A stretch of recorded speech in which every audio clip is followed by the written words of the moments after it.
nggak kalian mendengar mitos kalau lidah putih pada bayi itu harus dibersihkan pakai popok yang ada ompolnya? Nggak banget ya. Jangan dilakukan karena itu berbahaya. Kita semestinya menjaga kebersihan mulut bayi, bukan malah mengotorinya. Lantas, kenapa sih kita perlu menjaga kebersihan mulut bayi dan bagaimana caranya?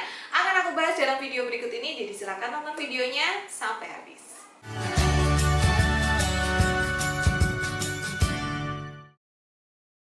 Halo, selamat datang di Kriwil Life. Ngobrolin kesehatan bareng aku Bidan Kriwil. Hari ini kita akan ngobrolin soal menjaga kebersihan mulut bayi. Gimana sih ngebersihinnya? Apakah pakai kasa, pakai popok berompol, atau boleh pakai sikat gigi? Nah, seperti kita tahu, mulut merupakan organ yang cukup penting terutama untuk makan dan berbicara. Nah, kebersihan mulut bayi ini perlu banget dijaga bahkan meskipun gigi bayi itu belum numbuh gitu ya. Dan walaupun bayi belum banyak makan, misalnya hanya minum susu saja atau ASI saja, kebersihan mulut ini tetap harus diperhatikan. Jadi kebersihan mulut ini harus diperhatikan sejak bayi baru lahir. Jadi nggak usah nunggu giginya numbuh baru kita perhatikan kebersihannya. Nah, yang dimaksud dengan kebersihan mulut bayi itu tidak cuma kebersihan gigi saja misalnya, tetapi mencakup kebersihan gigi, gusi, pipi bagian dalam, lidah, dan langit-langit mulut bayi. Kalau misalnya kebersihan mulut bayi ini nggak dirawat kebersihannya, nggak dijaga kebersihannya sejak dini, maka ini bisa menimbulkan masalah dalam jangka panjang, seperti misalnya timbul infeksi jamur, kemudian gangguan penyerapan nutrisi, pertumbuhan gigi permanen yang kurang oke, pembentukan rahangnya yang kurang bagus, bahkan bisa sampai menyebabkan gangguan bicara pada anak. Karena ingat, mulut ini merupakan organ yang cukup penting perannya dalam hal berbicara dan juga makan. Contohnya apa? Contohnya seperti ini. Misalnya ya, ibu-ibu tidak membersihkan putih-putih sisa susu yang ada di lidah bayi gitu. Kemudian ternyata lama-lama makin menumpuk hingga akhirnya menjadi infeksi jamur.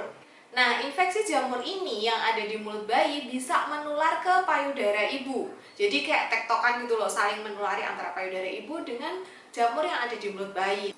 Nah, tentunya ini akan mengganggu proses menyusui karena nanti hisapan atau pelekatan bayi jadi kurang tepat, berujung putihnya lecet, berujung nutrisi pada bayi jadi tidak optimal. Contoh yang kedua, kalau misalnya gigi susu itu tidak dirawat dengan baik sehingga akhirnya gigi susu itu berlubang, karena mungkin kita kayak yaudahlah ya, gigi susu kan nanti juga tanggal, nanti diganti gigi yang permanen, gak apa-apa lah ya bolong gitu. Itu salah besar, karena ketika gigi susu itu berlubang maka otomatis bisa menimbulkan masalah, seperti misalnya anaknya kesakitan, terus anaknya jadi malas makan, malas mengunyah, dia jadi gak nyaman ketika beraktivitas. Bahkan kalau misalnya giginya itu sampai keripis atau tanggal sebelum waktunya gitu, jadi dia copot sebelum waktunya, sedangkan gigi permanen itu tumbuhnya masih lama, maka itu bisa mengganggu susunan gigi permanen yang selanjutnya gitu. Jadi memang masalah gigi ini walaupun kayak sederhana sih, cuma menjaga kebersihan, itu ternyata dampaknya itu bisa panjang. Nah, karena itu kita bisa menyimpulkan kalau kebersihan mulut itu sangat penting untuk dijaga. Pertanyaannya, gimana sih caranya? Karena kadang-kadang nih ya, ketika kita mau ngajarin anak sikat gigi, anaknya nggak mau gitu. Anaknya mungkin memberikan reaksi seperti mau muntah atau malah jadi reak, nggak mau sikat gigi karena menurut dia itu nggak nyaman. Memang ini harus diperhatikan dan diajarkan sejak dini. Gimana cara menjaga kebersihan mulut sejak dini? Yuk kita bahas satu-satu sesuai dengan usianya. Yang pertama, pada usia 0 sampai 6 bulan. Kita tahu ya, pada usia 0 sampai 6 bulan itu gigi bayi itu sebagian besar itu belum numbuh gitu ya. Tapi kita harus mulai membiasakan kegiatan oral hygiene atau menjaga kebersihan mulut ini sejak dini banget. Selain untuk membiasakan si anak gitu, jadi supaya dia nanti tuh nggak kaget kalau misalnya ada benda asing yang masuk ke dalam mulutnya dan dibersihkan mulutnya gitu, dia sudah terbiasa. Juga karena tetap ada resiko sisa-sisa susu atau sisa ASI yang menumpuk dan bisa beresiko menyebabkan infeksi jamur itu tadi.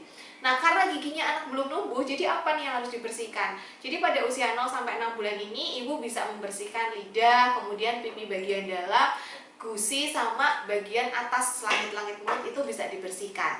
Bersihkannya pakai apa? Ibu bisa menggunakan kasa steril atau bisa menggunakan alat pembersih lidah yang memang khusus untuk membersihkan mulut bayi gitu. Jadi biasanya bahannya juga lembut dan aman untuk digunakan sejak usia dini. Nah, ibu bisa membersihkan area mulut bayi itu setiap sehabis menyusu dan juga setiap mandi gitu ya. Jadi nanti anak tuh terbiasa ada polanya. Oh, jadi kalau misalnya mandi nggak cuma dibersihin bagian luar nih, tapi ternyata area mulutnya juga dibersihkan. Untuk membersihkan mulut bayi, ibu bisa menggunakan Farlin Stage 1 Tongue Cleaner. Farlin Tongue Cleaner adalah sikat gigi lembut yang membersihkan lidah si kecil dari sisa susu dan bisa digunakan sejak bayi baru lahir. Nyaman dipegang dan pas dengan tangan dewasa, dengan tambahan desain snail di gagangnya, bisa mencegah tangan slip ketika memegang gagangnya. Selanjutnya pada usia 6-8 bulan. Nah, biasanya gigi bayi itu mulai muncul di usia 6-8 bulan. Walaupun ada juga sih beberapa anak yang gigi pertamanya itu muncul di usia 3-4 bulan. Nah, kalau udah punya gigi, ibu sudah mulai bisa mengenalkan sikat gigi ke anaknya gitu ya.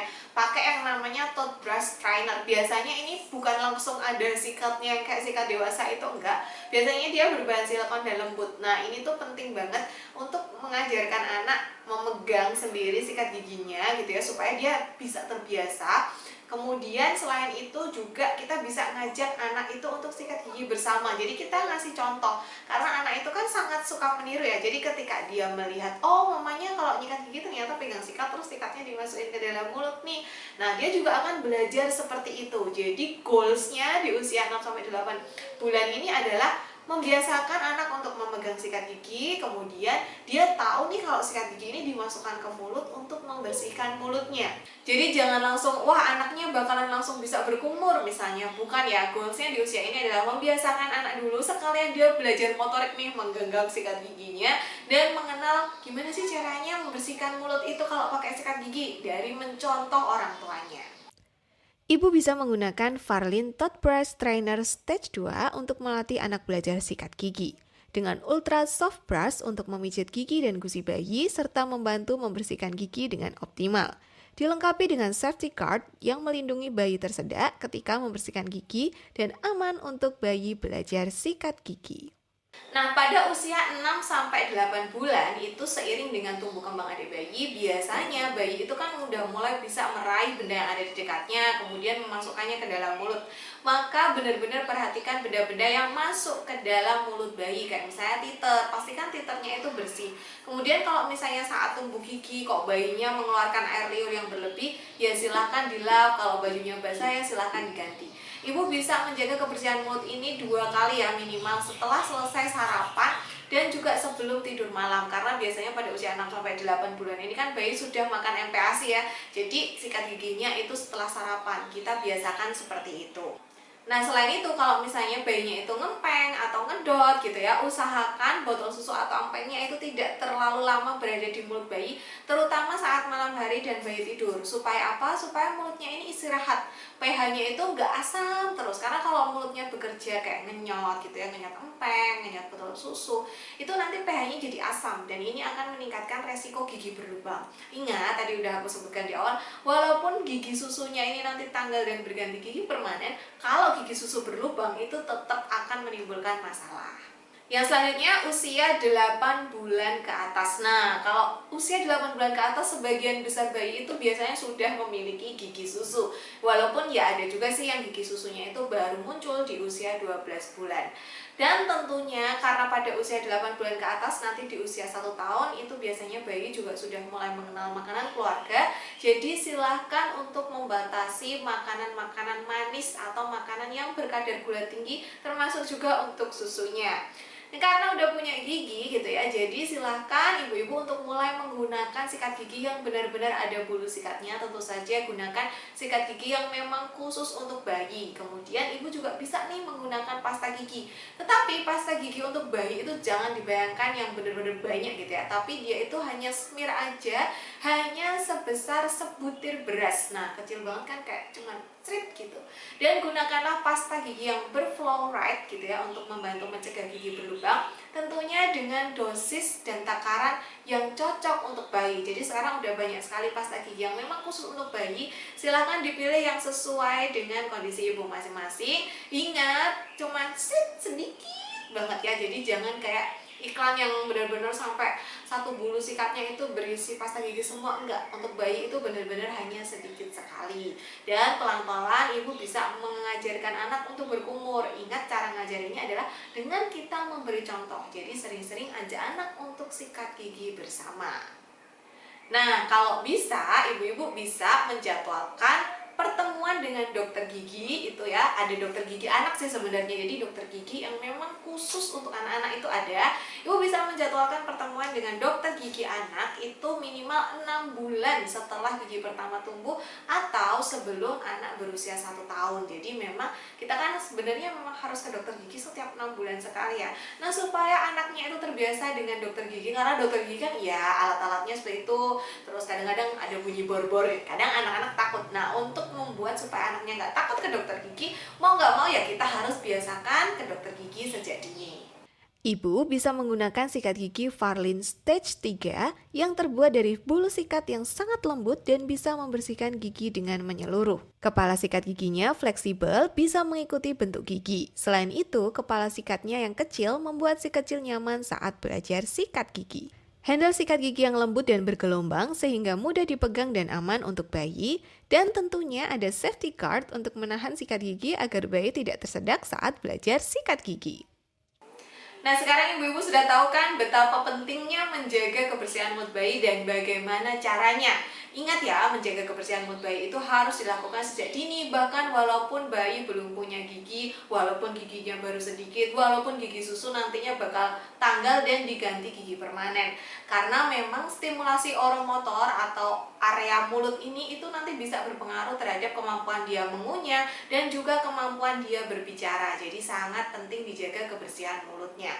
Tapi gimana nih Bu Bit kalau misalnya anakku bener-bener ngereok kalau misalnya disuruh sikat gigi, takut, nangis, gak mau, mana sikat giginya dilempar gitu ya.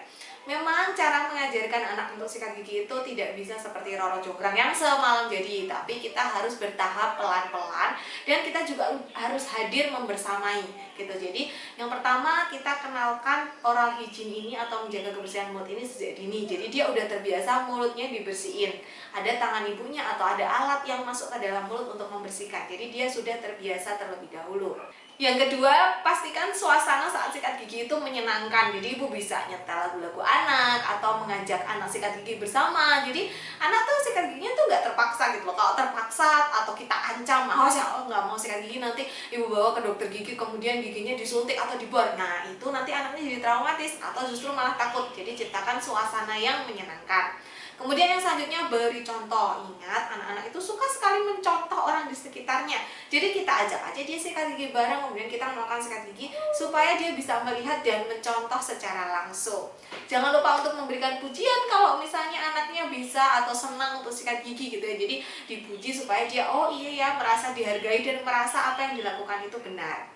Dan tentu saja yang terakhir, biarkan anak belajar untuk memegang sikat giginya sendiri. Jadi kalau misalnya sikat gigi itu biarkan dia sikat gigi sendiri ala kadarnya gitu ya. Baru setelah itu mungkin bisa kita ulang atau kita sikat gigiin lagi gitu. Jadi biar dia belajar mandiri juga, dan untuk memastikan dia ini sikat giginya benar-benar bersih, setelahnya kita ulang gitu. Jadi kayak ya udah yuk sikat gigi bareng, kitanya sikat gigi bareng, setelah itu coba sini mama sikat lagi ya biar makin bersih, seperti itu. Jadi sikat giginya 2 kali, yang 1 kali dia sikat gigi sendiri, yang satunya lagi kita sikatin, seperti itu. Nah gimana, sudah siap menjaga kebersihan mulut bayi? Jangan ditunda-tunda lagi ya ibu-ibu, mulai dari sekarang saat ini juga. Nah buat ibu-ibu yang pengen juga nyobain produknya Farlin, bisa cek di kolom deskripsi ya. Terima kasih sudah menonton, selamat menjaga kebersihan mulut bayi, sampai jumpa di video selanjutnya. Bye!